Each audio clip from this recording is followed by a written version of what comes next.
Hello children, today we are going to continue reading chapter 4 of your geography book, that is climate, and in today's video here I am going to discuss the hot weather season. So यहाँ पे आज मैं इस video में यहाँ पे पढ़ाने वाली हूँ तुमको हॉट वेदर सीजन के बारे में, यानी कि समर सीजन के बारे में हम यहाँ पे पढ़ने वाले हैं। और इससे पहला जो वीडियो था, यानी कि इससे पहले वाला जो वीडियो था वहाँ पे मैंने तुम्हें पढ़ा रखा है द कोल्ड वेदर सीजन, यानी कि विंटर सीजन के बारे में मैंने तुम्हें वहाँ पे पढ़ा रखा है। और मैंने वहाँ पे तुम्हें बताया था कि ये जो विंटर सीजन है ये शुरू होता है मिड नवंबर से लेके कब तक, तो मैंने बोला था तुम्हें फरवरी तक। और हम देखा था कि दिसंबर और जो जनवरी होता है वो कोल्डेस्ट मंथ्स होते हैं। तो अब हम यहाँ पे जो मार्च के बाद का जो मार्च लेके जो मई तक का जो हॉट वेदर सीजन है इसके बारे में हम यहाँ पे पढ़ने वाले हैं। So now let's begin. Due to the apparent northward movement of the sun, the global heat belt shifts northward. तो यहाँ पे बताया गया है कि तुमको सबको पता है कि धरती क्या है, तो हमारा जो अर्थ है वो टिल्टेड है। टिल्टेड मतलब वो बेंट ही है, यानी वो झुका हुआ है। तो झुका हुआ कितने में, तो 23.5 डिग्री में वो झुका हुआ है। तो ये जो झुकाव की वजह से तुमको याद है जब अर्थ जो परिक्रमा करता है किस चीज़ का, तो सन का, तो एक समय ऐसा होता है कि नॉर्दर्न हेमिस्फीयर जो सन की ओर ज़्यादा झुका हुआ होता है। तो ऐसे में जो ज़्यादा जो उसके जो टिल्ट की वजह से, यानी जो झुकाव की वजह से देखने को मिलता है कि डायरेक्ट सन रेज इक्वेटर पे नहीं, लेकिन वो ऊपर की ओर पड़ता है, यानी कि ये ट्रॉपिक ऑफ कैंसर की ओर हमें वहाँ पे डायरेक्ट सन रेज देखने को मिलता है। तो ये चीज़ तुम्हें याद रखना है। तो यहाँ पे बताया गया due to the apparent northward movement of the sun. अब देखो सन मूव नहीं करता, हमारा अर्थ रोटेट कर रहा है, हमारा अर्थ रिवॉल्व कर रहा है, लेकिन ये सन मूव नहीं कर रहा है। लेकिन यहाँ पे तुम्हें समझा रहा है कि सन का जो डायरेक्ट सन रेज है वो ऊपर की ओर जा रहा है, यानी कि जो इक्वेटर पे होना चाहिए था वो ऊपर की ओर जा रहा है। किसकी ओर, तो ट्रॉपिक ऑफ कैंसर की ओर। तो बोला गया due to the apparent northward movement of the sun the global heat belt shifts northward. तो जो हीट बेल्ट है, जो गर्म वाला जो एरिया है वो शिफ्ट होगा किस ओर, तो नॉर्थ की ओर।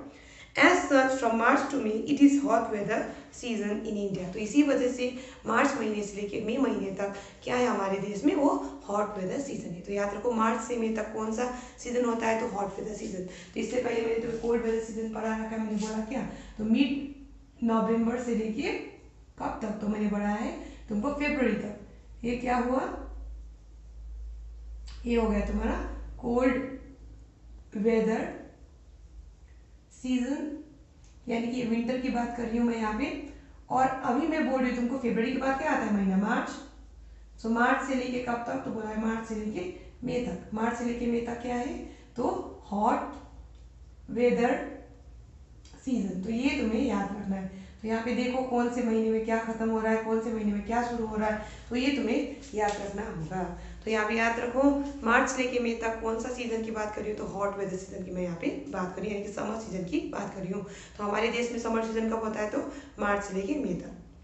The influence of the shifting of the heat belt can be seen clearly from the temperature recordings taken during March to May at different latitudes. तो बोला गया है कि ये जो तापमान में जो बढ़ोतरी हमें देखने को मिलता है, यानी कि जो नॉर्थ वर्ड यानी जितना ऊपर की ओर जाते हैं उतना ही जो तापमान है वो बढ़ता जाता है। तो ये हमें देखने को मिलेगा, आसानी से हमें समझ आ जाएगा जब हम अलग अलग लैटिट्यूड्स में जो टेम्परेचर है उसको हम देखेंगे। तो यहाँ पे आगे ये समझाया गया है, अलग अलग लैटिट्यूड्स का टेम्परेचर यहाँ पे बताया गया है, और इसके थ्रू समझाया गया है कि कैसे ये जो हीट बेल्ट है ऊपर की ओर शिफ्ट कर रहा है। तो यहाँ पे बताया गया, सबसे पहले देखो in March the highest temperature is about 38 degree Celsius recorded on the Deccan plateau. तो बोला मार्च के महीने में जो डेक्कन प्लेट्यू का जो एरिया है, यहाँ पे बोला गया कि डेक्कन प्लेट्यू के एरिया में वहाँ पे सबसे ज़्यादा तापमान जो हमने रिकॉर्ड किया कितना है, तो 38 डिग्री सेल्सियस। तो ये मैं बोर्ड पे लिख देती हूँ। तो बोला गया मार्च के महीने में कौन से प्लेट्यू की बात करें, तो डेक्कन प्लेट्यू डीपी लिख देती हूँ। डेक्कन प्लेट्यू में कितना है, तो बोला मैक्सिमम टेम्परेचर जो रिकॉर्ड किया 38 डिग्री सेल्सियस। तो ये डेक्कन प्लेट्यू का एरिया है। तो ये थोड़ा नीचे की ओर से हम अब ऊपर की ओर बढ़ते जाएंगे। अब नेक्स्ट यहाँ पे बोला गया है, तुम देख सकते हो इन अप्रैल, तो ये तो था मार्च महीने का। तो अब बोला गया in April temperature in Gujarat and Madhya Pradesh are around 42 degree Celsius. तो अप्रैल में लिख रहे थे, अप्रैल में कहाँ पे बोला गया, तुम एक बार फिर से देख लो बुक में, वहाँ पे मेंशन किया गया है गुजरात और मध्य प्रदेश। तो गुजरात के लिए जी लिख देते हैं और मध्य प्रदेश के लिए एमपी लिख देती हूँ। तो यहाँ पे गुजरात और मध्य प्रदेश में टेम्परेचर कितना पहुँच गया, तो देखो 42 डिग्री सेल्सियस। अब देखो ये महीना क्या हो रहा है, आगे बढ़े, मार्च से अप्रैल बढ़ रहे हैं। और जो डेक्कन प्लेट्यू है उसके मुकाबले अगर गुजरात और मध्य प्रदेश की बात करेंगे तो गुजरात और मध्य प्रदेश ऊपर की ओर स्थित है, डेक्कन प्लेट्यू नीचे की ओर स्थित है। तो ये तुम याद रखो। तो हम नीचे की ओर से ऊपर की ओर जा रहे हैं, जैसे महीना हम आगे बढ़े। तो मार्च में हमें देखने को मिला डेक्कन प्लेट्यू में लगभग कितना टेम्परेचर था, तो सबसे हाईएस्ट टेम्परेचर 38 डिग्री सेल्सियस। अप्रैल में गुजरात और मध्य प्रदेश में कितना था 42 डिग्री सेल्सियस। ऐसे करके आगे यहाँ पे बोला गया है इन में north western parts of the country, तो बोला गया इन में temperature of 45 degree Celsius is common in the north western parts of the country. तो बोला गया मई के महीने में बोला गया नॉर्थ वेस्टर्न, ये तुम बुक में ढेर से देख लो, नॉर्थ वेस्टर्न NW लिख दी हूँ, parts of India, parts of the country मतलब पार्ट्स ऑफ इंडिया में हमें कितना टेम्परेचर देखने को मिलता है, तो बोला गया 45 डिग्री सेल्सियस। तो यहाँ पे मैं तुम्हें इसके थ्रू क्या समझाने की कोशिश कर रही हूँ, तो मैं ये जो मैं बोर्ड में जो लिख रही हूँ इसके थ्रू मैं समझाने की कोशिश कर रही हूँ कि ये जो नॉर्थवर्ड शिफ्ट कर रहा है, यानी कि जो सन है वो उसका जो डायरेक्ट रेज है ऊपर की ओर शिफ्ट करते जा रहा है। हमें देखने को मिला पहले डेक्कन प्लेट्यू में, डेक्कन प्लेट्यू से उसके बाद वो शिफ्ट हुआ किस ओर, तो गुजरात मध्य प्रदेश की ओर। उसके बाद हमने पढ़ा north western part of India के बारे में। तो यहाँ पे हमें टेम्परेचर बढ़ते हुए दिख रहा है, यहाँ पे देखने को मिलेगा मार्च में जो 30 डिग्री सेल्सियस था डेक्कन प्लेट्यू में, अप्रैल में गुजरात मध्य प्रदेश में 42 डिग्री सेल्सियस, और मई होते होते north western parts of India में 45 डिग्री सेल्सियस तक तापमान पहुंच रहा है। तो यहाँ पे बोला गया है, तुम आगे देख सकते हो, in peninsular India temperature remains lower due to the moderating influence of the sea. तो ये जो इंडिया का जो नीचे का हिस्सा है, यानी कि जो हम यहाँ पे बात करें कौन सा हिस्से का, तो पेनिनसुलर इंडिया। तो पेनिनसुलर इंडिया कहने पर ये जो प्लेट्यू जो पेनिनसुलर जो यहाँ डेक्कन प्लेट्यू के जो ये जो एरिया है यहाँ पे जो हम देखते हैं, यहाँ पे जो पेनिनसुला इंडिया का जहाँ पे वो 3 साइड से किससे घिरा हुआ, वाटर बॉडीज से घिरा हुआ, तो ये पेनिनसुलर इंडिया कहने पर हम उसी की बात करें। तो यहाँ पे हम बात कर सकते, अगर ये मैप को देखोगे तो ये वाला जो भाग है, देखो ये वाला जो भाग है जो तीनों साइड से किससे घिरा हुआ है, यहाँ पे बे ऑफ बंगाल, अरेबियन सी, और नीचे में क्या है, इंडियन ओशन। तो ये जो 3 वाटर बॉडी से जो घिरा हुआ ये जो भाग है इसकी हम यहाँ पे बात करें, तो ये जो पेनिनसुलर इंडिया है इसके जो वाटर बॉडीज के जो नज़दीक होंगे वो एरियाज में ज़्यादातर ये जो वाटर बॉडीज का मॉडरेटिंग इफेक्ट की वजह से वहाँ पे उतना ज़्यादा हमें टेम्परेचर में बढ़ोतरी देखने को नहीं मिलेगा। तो ये तुम्हें याद रखना है कि इंटीरियर ऑफ द कंट्री में ज़्यादातर हमें तापमान में चेंज देखने को मिलता है, लेकिन ये जो एरियाज है जो कि कोस्टल एरियाज है वहाँ पे हमें उतना तापमान में फ्लक्चुएशन देखने को नहीं मिलता, ये तुम्हें याद रखना है।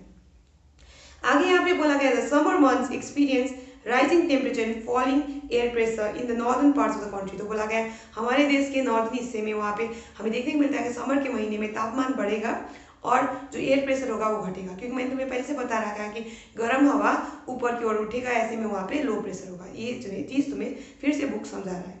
Towards the end of May, an elongated low pressure area develops in the region, extending from Thar Desert in the northwest to Patna and Chotanagpur Plateau in the east and southeast। तो यहाँ पे बोला गया है कि कौन से महीने के अंत तक, तो बोला गया towards the end of May, तो मई महीने के अंत तक वहाँ पे हमें एक लंबा सा इलॉन्गेटेड मतलब लंबा सा क्या देखने को मिलता है, तो लो प्रेशर एरिया देखने को मिलता है जो डेवलप होते हैं, जो हमें देखने को मिलता है कहाँ से, तो बोला थार डेजर्ट से लेके कहाँ तक, तो पटना छोटानागपुर प्लेट्यू तक, उस एरिया तक हमें वहाँ पे क्या देखने को मिलता है, लो प्रेशर एरिया देखने को मिलता है, यानी कि वहाँ पे टेम्परेचर बहुत बढ़ गया इसलिए प्रेशर बहुत ही घट गया, ये याद रखो।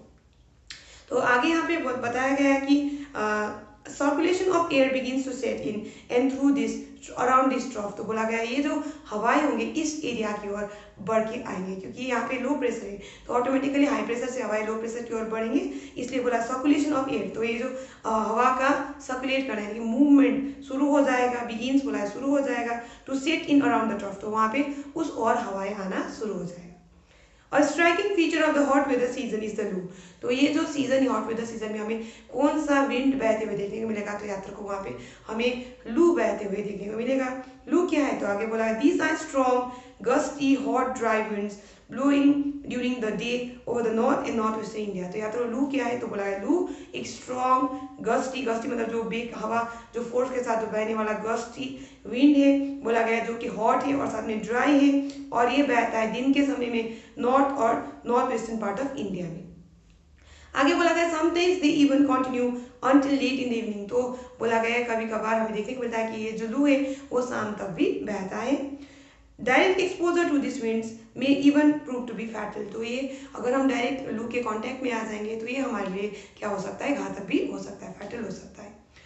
Dust storms are very common during the month of May in northern India. तो बोला गया है जो तूफान होता है जिसमें धूल का तूफान होता है, तो डस्ट मतलब धूल, तो धूल वाला जो तूफान होता है वो बहुत ही आम होता है, हमें देखने को मिलता है। कहाँ पे, तो बोला गया है यहाँ पे नॉर्दर्न पार्ट ऑफ इंडिया में। कब, तो बोला गया है यहाँ पे तुम देख सकते हो dust storms are very common during the month of May in northern India. तो नॉर्दर्न इंडिया में कब, तो मई के महीने में आम है। क्या आम है, तो याद रखो नॉर्मल क्या हमें देखने को मिलता है ज़्यादातर, तो वहाँ पे डस्ट स्टॉर्म यानी कि धूल वाला जो तूफान है वो हमें देखने को मिलता है नॉर्दर्न इंडिया में। कौन से महीने में? तो मई के महीने में।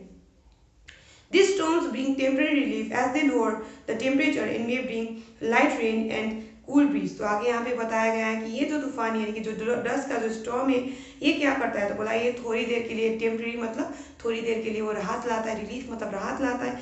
और साथ में बोला इससे थोड़ा सा तापमान में गिरावट हमें देखने को मिलता है, क्योंकि वो अपने साथ हल्का सा क्या लाएगा? बारिश को लाएगा, और साथ में वो अपने साथ क्या लाएगा? ठंडा हवा लाएगा। तो अपने साथ ये सब चीज़ें वो ला सकता है, इसलिए वहाँ पे हमें थोड़ा सा क्या देखने को मिलेगा? रिलीफ देखने को मिलेगा, यानी कि थोड़ा सा राहत देखने को मिलेगा। This is also the season for localized thunderstorms associated with violent winds, torrential downpours often accompanied by hail। तो ये वो सीजन है जहाँ पे हमें क्या देखने में? लोकलाइज थंडरस्टॉर्म्स देखने को मिलेगा, यानी कि ये जो थंडरस्टॉर्म्स होंगे वो कोई लोकल एरिया तक वो सीमित होगा, यानी कि छोटे एरिया तक वो सीमित होगा। और इसमें क्या होंगे? तो बोला गया है वहाँ पे यहाँ पे वायलेंट विंड्स बहेंगे। वायलेंट विंड्स मतलब बहुत तेजी से हवाएं बहेंगे। टॉरेंशियल डाउनपोर्स होंगे। टॉरेंशियल डाउनपोर्स कहने पर बहुत तेजी से बारिश होगी, यानी कि वो जो बारिश होगा वो बहुत ही गति के साथ बारिश होगा, यानी कि स्पीड में वो बारिश होगा। और आगे बोला गया है ऑफन अकम्पनीड बाय हेल। तो उसके साथ हमें कभी कभार देखने को मिलता है, ज़्यादातर हमें वहाँ पे देखने को मिलता है क्या? तो बोला गया हेल। हेल मतलब ओले भी गिरते। तो यहाँ पे बोला गया ये जो लोकलाइज थंडरस्टॉर्म्स है ये भी हमें देखने को मिलता है इस सीजन में। इस सीजन मतलब समर सीजन में। और ये जो लोकलाइज थंडरस्टॉर्म्स होता है उसमें क्या होता है? तो बोला गया वायलेंट विंड्स बहते हैं। वायलेंट मतलब जो मैंने अभी तुम्हें बोला कि तेजी से हवाएं बहेंगे, साथ में वहाँ पे जो बारिश होगी वो जोर से बारिश होगी, और साथ में हमने यहाँ पे पढ़ा कि हमें वहाँ पे देखने को मिल सकता है क्या? तो ओले भी। ओले यानी कि जो हेल वहाँ पे गिरेंगे।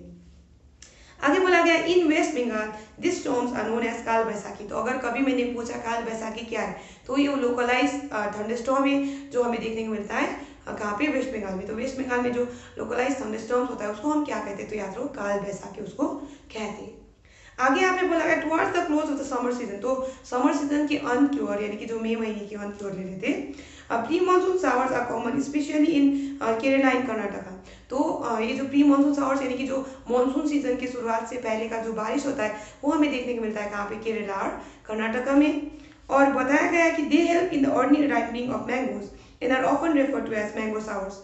तो ये जो प्री मानसून शावर्स होता है जो हमें देखने को मिलता है किसके अंत की ओर? तो ये जो समर सीजन के अंत की ओर केरला और कर्नाटक में ये क्या करता है? तो बोला गया है कि ये मदद करता है कि मैंगो को जल्दी पकने में, और इसी वजह से हम ये शावर्स को यानी जो प्री मानसून शावर्स होता है जो केरला और कर्नाटक में जो किसको मदद करता है? तो पकने में, तो मैंगो को पकने में। तो इसको हम क्या कहते हैं? तो हम इसको मैंगो शावर्स भी कहते हैं। तो याद रखना है मैंगो शावर्स क्या है, अगर मैंने कभी कहा तो याद रखना है ये प्री मानसून शावर्स से जो कहाँ पे होता है? केरला और कर्नाटक में होता है। और ये किस चीज़ में मदद करता है? तो हमने देखा कि ये अर्ली राइपनिंग ऑफ मैंगो में मतलब मैंगोज में मदद करता है। ये मैंगोज के यानी कि जल्दी से पकने में वो मदद करता है, इसलिए हम इस बारिश को क्या कहते हैं? मैंगो शावर्स कहते हैं।